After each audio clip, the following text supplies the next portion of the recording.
I've spent much of my working life trying to film big cats. I've watched them in the wild and analysed the footage in the editing room, which has given me a real insight into their behaviour. Today, we can see these amazing predators on our screens anytime we choose.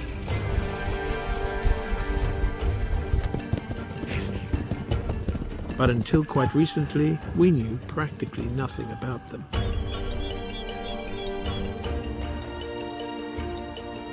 Big cats are normally shy and very secretive.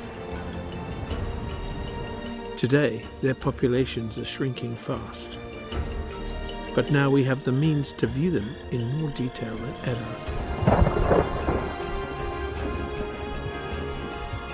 And learn the intricacies of their lives.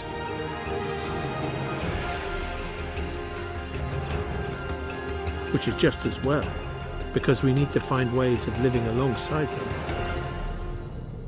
before they disappear forever. The lion is probably the most familiar of all the big cats. But we still have much to learn about its behaviour, as do these two young cubs. They're about to go on a big adventure and discover the world around them.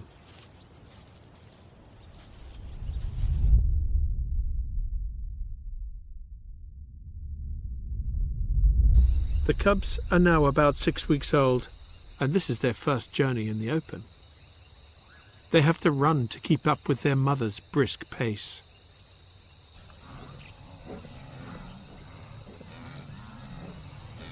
Even at this early age, they have a powerful instinct to chase, much to the surprise of the nearby wildlife. But today, their job isn't to hunt. They just have to start learning what it is to be a lion. And that means toned muscles and peak fitness. Lions love to chase. Females with a relatively lightweight 150 kilos tend to be the fastest. The heavier males, at up to 250 kilos, are more likely to attack slower, bigger prey. And males can club together, doubling their power.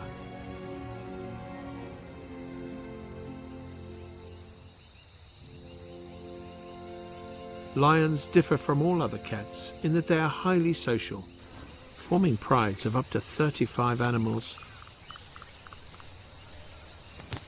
And this pride is where the cubs are headed. These are their aunts, older sisters, cousins, and one of their fathers.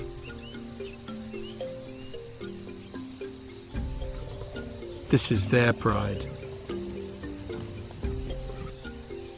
But the cubs' journey is fraught with danger. Lions can be their own worst enemy. That's why their mother's bringing them in daylight, because most other lions are asleep. Hot sun and warm air makes them lethargic.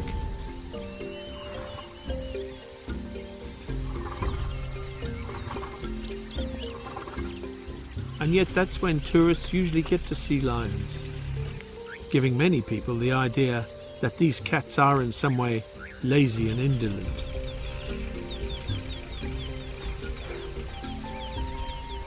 The truth is that lions are huge and bulky, yet have quite small hearts and no sweat glands, so they have difficulty keeping cool. They have to pant, rather like a dog.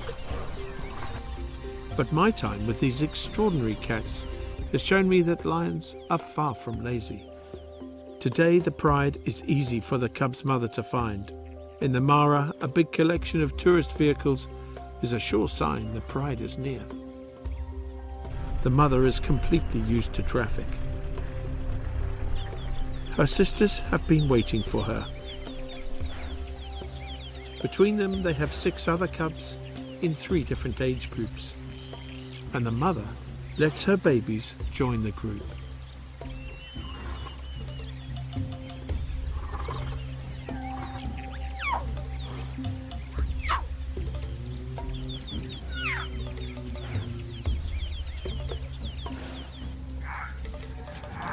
The big cubs welcome the newcomers with a gentleness that suggests they understand how delicate their new family members are. And the little cubs are allowed to do as they please. This would be a pretty typical pride in structure as well as size. But these lions are far from typical. These lions are famous. They're probably seen by more humans than any other wild lions on the planet.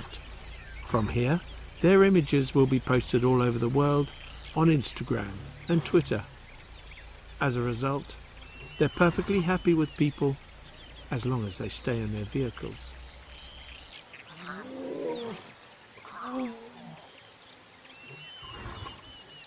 It's only with cats like this, in a place like this, that we have any real chance of understanding their lives properly. If they weren't completely relaxed around people, we simply wouldn't see them. Lions know all about being invisible.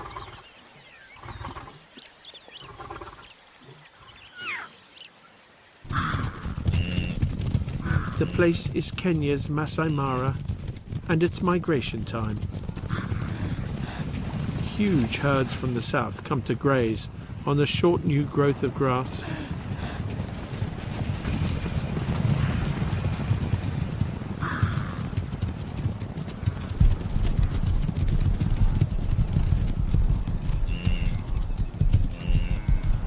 For the lions, there's prey everywhere. This is one of the few places left on Earth where large herds of Pleistocene megafauna still exist. Elephants are common. They keep the place free of trees, while the grazers keep the grass short and nutritious.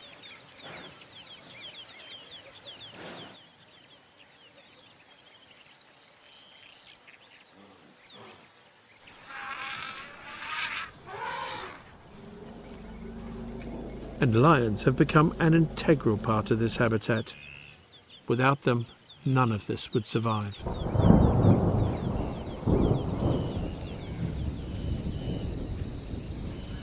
When a storm rolls in, as it does in the wet season most afternoons, the cool breeze wakes the lions up. Cats only yawn when they're about to move, not when they're tired. It's a sure sign they'll soon be on their way.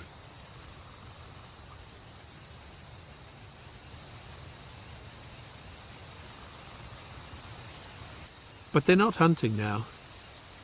There's no point, as their prey can see them literally a mile off. And here, on this short grass, that is their biggest problem. It took me many years to work out how they solved it, and quite a few more to actually film it successfully.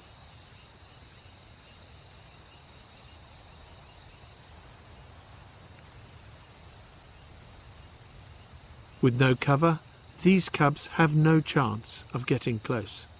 But it's good practice.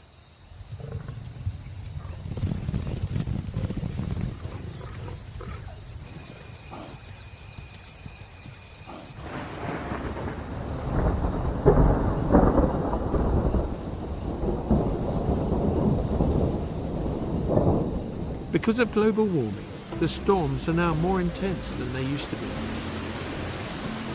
75 millimeters of rain can fall in just 30 minutes. This is the cue for tourists to head back to camp for a beer before flooded rivers block their way. For me, the rest of the evening and the night are by far the best time for lions to reveal their true nature. In this kind of rain, lions always stop whatever they're doing, which is perhaps why the prey animals can lower their guard too. Most will stand with their backs to the wind.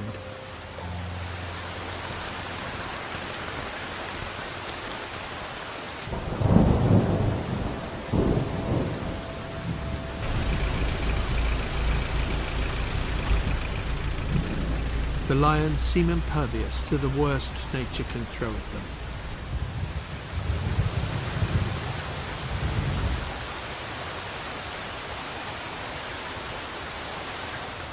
But as the rain eases up, the cubs can't help themselves.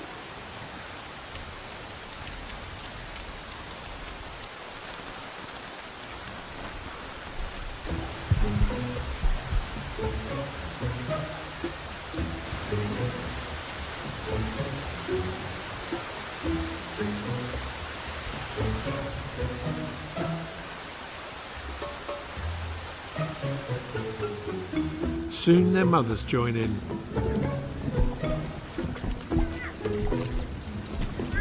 For many animals here, the arrival of the rains is a time of exuberance and play. Lions are no exception. The calls of wet season frogs accompany the lions in this most touching of moments, when the whole pride is at play together. If happy is the right word to use, cool, wet weather like this seems to make lions happy.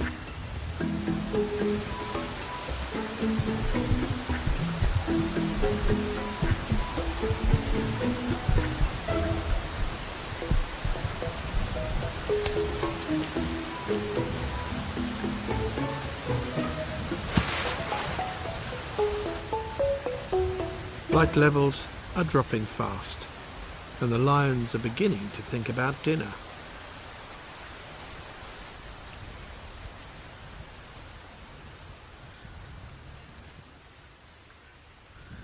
Now that the rain has almost stopped, the prey animals that just an hour ago were spread out over the plains have gathered and are heading up the hill.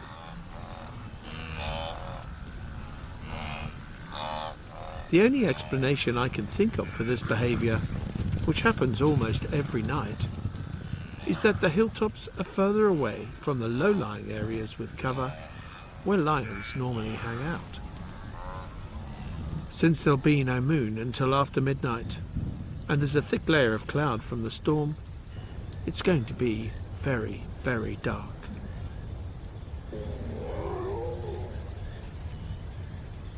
The little cubs need to be hidden somewhere safe. The lions are on the move from their daytime haunts, following the trail of the wildebeest. By now, it's just us and the lions. What we're about to see is what I now recognize as typical lion behavior, and yet has hardly ever been recorded. By the time the lions get to where they last saw the wildebeest, the herd has gone. And at this stage, the lions often seem confused.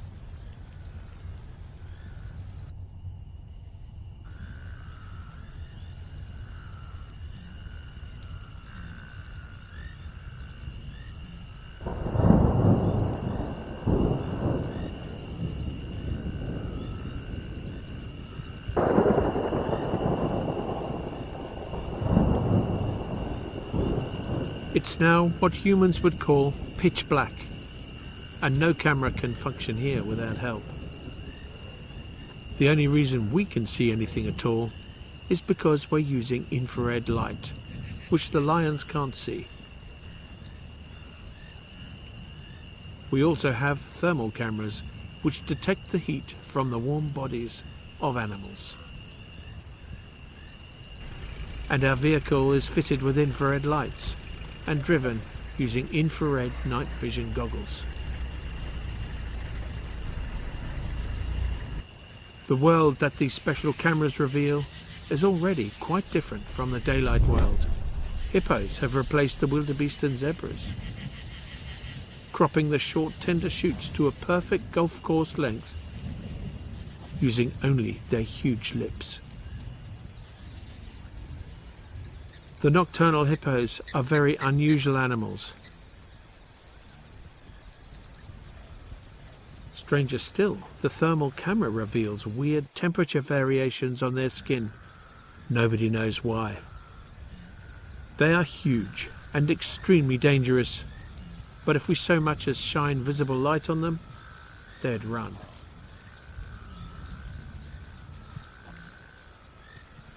In the darkness, they can't see the approach of a silent predator. Their eyesight isn't that good, but their sense of smell is amazing. Lions can bring down hippos only if they're in a big pride and if males are present.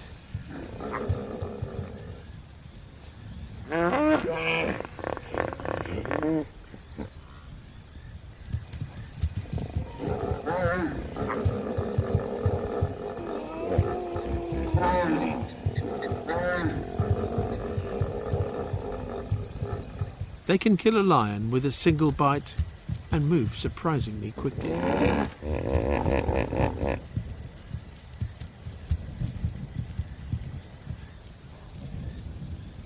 The youngsters enjoy their invisibility. Like almost everything they do, it's just so much fun. And the bravest get to ride the back of a fleeing giant. We call it hippo surfing.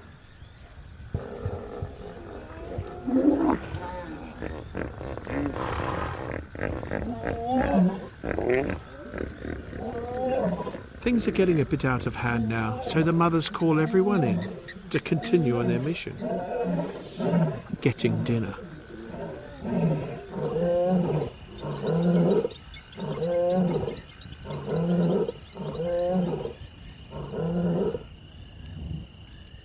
As usual, the mothers seem to have a plan.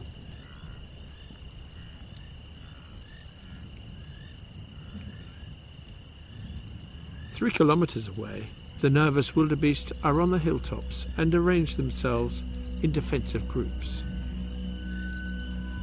They stay quiet. Sentinels look into the blackness for signs of trouble. It's now so dark that human eyes can barely see anything. Lion eyes are 8 times more sensitive. But for all the animals, it's still a very dark night. The wildebeest have to dip their heads so they can see the world in front of them, silhouetted against the sky.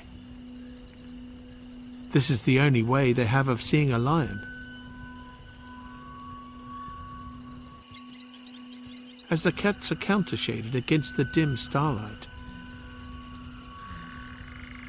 The only thing that could give the lions away is the sound of their footfalls.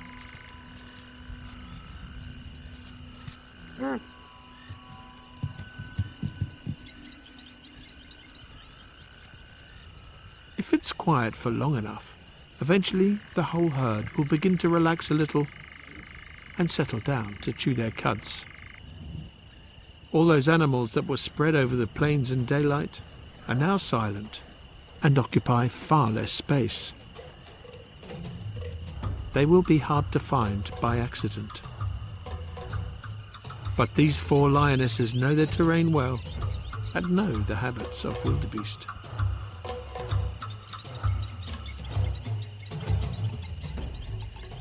They look as if they're out for a stroll, but this is actually typical lion hunting behavior. The males usually tag along some distance behind and try and stay out of the way.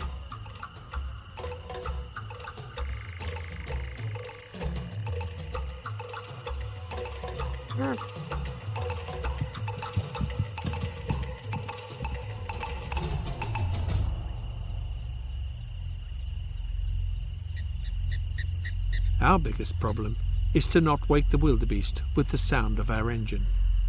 We have to stay back and hope the action comes towards us.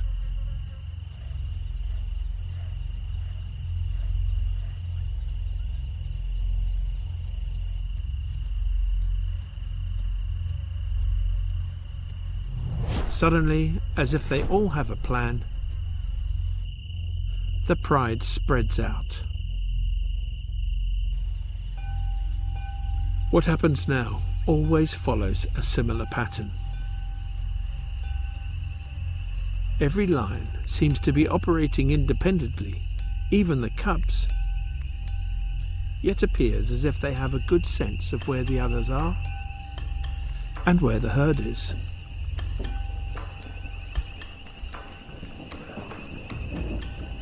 The herd is being surrounded.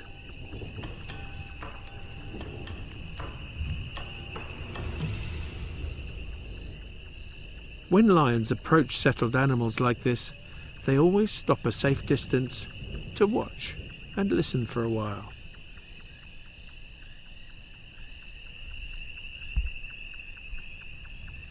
This is the kind of hunting lions are designed for.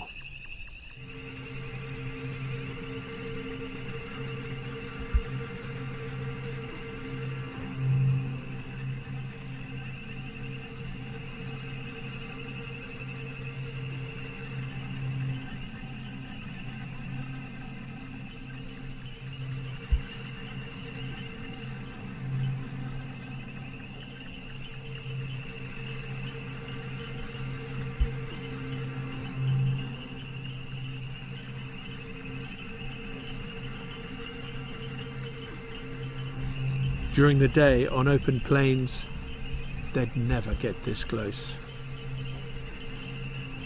But she won't charge. That's not her job. She's a catcher.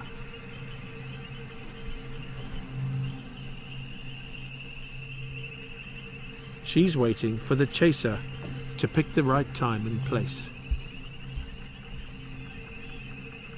It's so dark, even the lioness drops her head to see what's in front of her.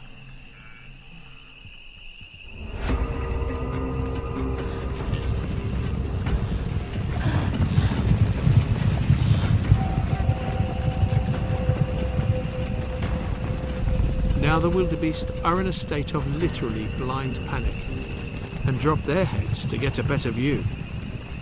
From the catcher's low vantage point, the herd is clearly silhouetted against the sky.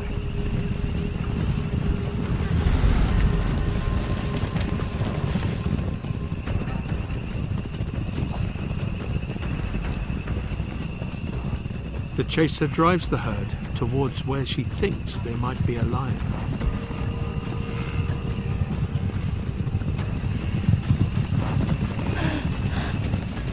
Like most cats, lions can deliver a sharp burst of speed, but are low on endurance, so timing is critical. With so many lions spread about the place, there's usually another to take up the chase.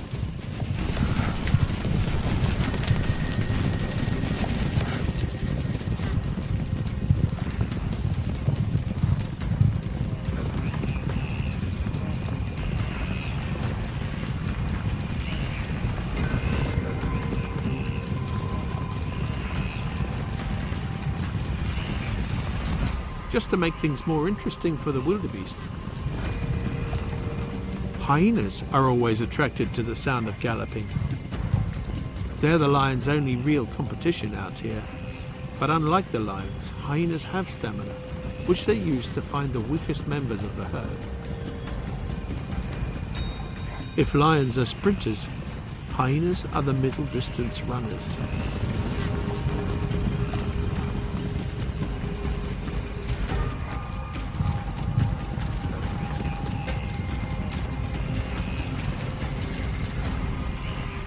But at this time of year, there's plenty of food for both hunters. The lions realize that nobody caught anything. They all missed, and the wildebeest vacate the area. The pride isn't going to starve. They know what to do. And the cubs especially are having the best fun of their lives. The matriarch lets the others know it's time to regroup. This is how a big pride stays together in the dark, as the roar can be heard over 8 kilometers away.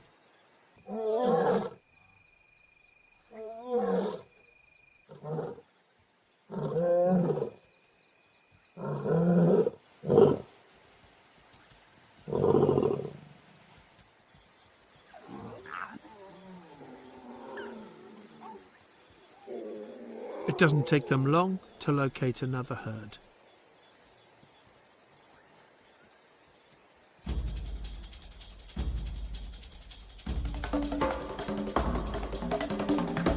Again, they surround the wildebeest.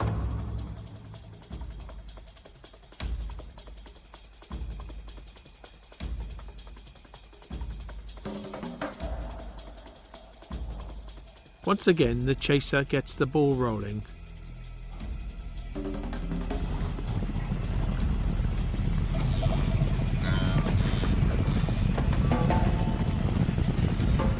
She turns the herd back to where she last saw her sister.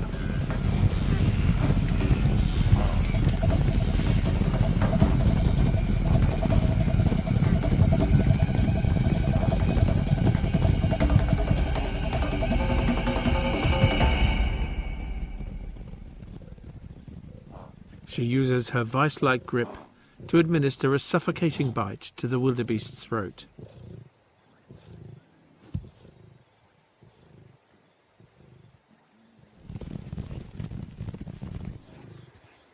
Somehow the rest of the pride always knows where the kill is,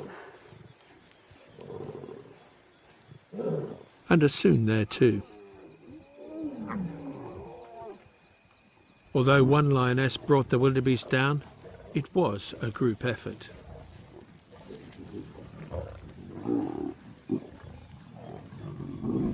These treeless hilltops are perfect for night hunting.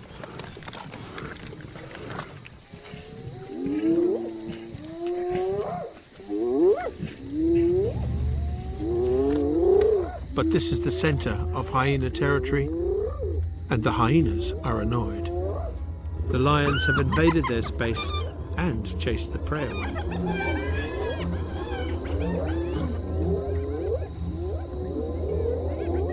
The hyenas pose a real danger to the cubs. But now the male lions get to play their part. They're far more aggressive towards hyenas, and the hyenas know it.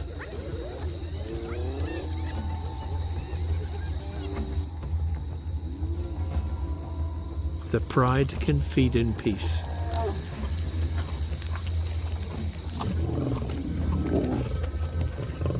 Lions can eat as much as 30 kilos in a sitting, which, in case you're wondering, is something like 240 standard hamburgers.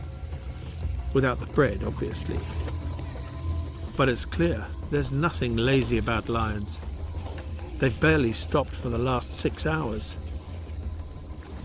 They've walked at least 5 kilometers, chased hundreds of animals, fended off a hyena threat, and caught a good meal.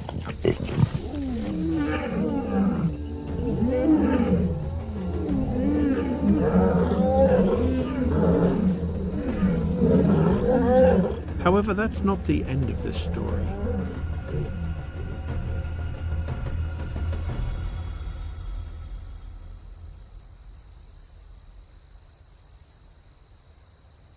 By the time the moon has risen, the pride is fast asleep or relax in their own company. Not far away, the hyena clan has made its own kill and parties in its own distinctive way. But one lioness has left the security of the pride to find her 2 small cubs and suckle them. The flashing lights in the distance clearly illustrate the edge of her domain. Land that a decade ago was lion country is now populated by increasing numbers of cattle. Cattle owned by rich people whose original pasture has been leased to wheat farmers. Cattle which are now grazing inside the Masai Mara Reserve.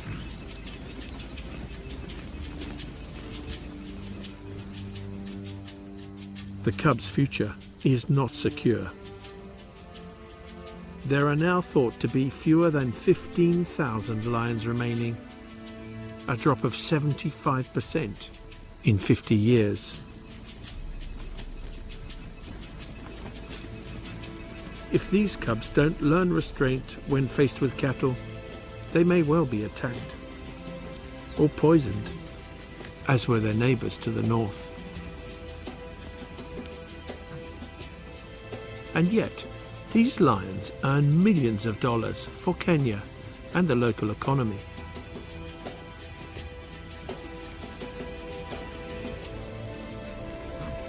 It would be a tragic waste if they too disappeared.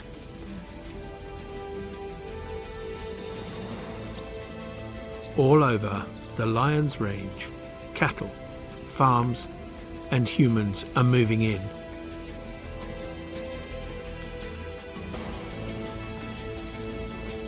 Their prey is disappearing and lions are retreating, as they have been for thousands of years. In the Ice Age, lions covered much of the globe and probably numbered in the millions. By recent times, their range has contracted to almost nothing. However, it doesn't have to be this way. In the Indian state of Gujarat, lions and humans are successfully living together. Here 100 years ago, the lion population had plummeted to just 20. Today, there are about 650, and they are loved by the local people. This is one of the few lion populations on Earth that has grown. So there is hope for the future of all big cats.